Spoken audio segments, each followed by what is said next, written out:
Frankfurt, late 1700s, one of the most restrictive environments in Europe, where the Jewish ghetto limited movement, opportunity, and access to mainstream economic power. And for most people living there, it was seen as a permanent disadvantage, a place that defined how far you could go rather than where you could start.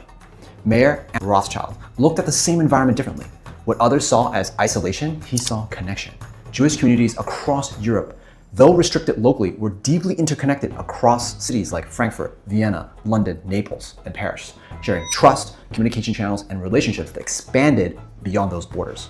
And Rothschild recognized that this network could be turned into something far more powerful than a single local operation. Instead of staying confined to one place, he built relationships across all of these cities, eventually positioning his family into each one of them, creating a network that allowed information, capital, opportunity to move faster and more reliably than traditional systems at that time.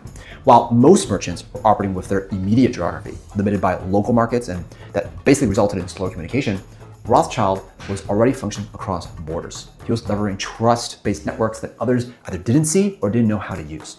So this wasn't about escaping the constraint, it was about understanding the system around it better than anyone else. Because the same restriction that limited movement locally created a unique advantage globally, if you knew how to connect the dots. And that's where this becomes super relevant.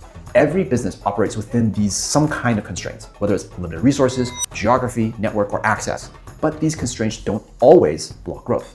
Sometimes they shape a different path to it. The difference becomes to whether you're trying to remove the constraint or just learning how to use it. So when you look at your current situation, what are you treating as a limitation that could actually be turned into an advantage if you understood the system more deeply and came up with a really interesting solution that utilized it better?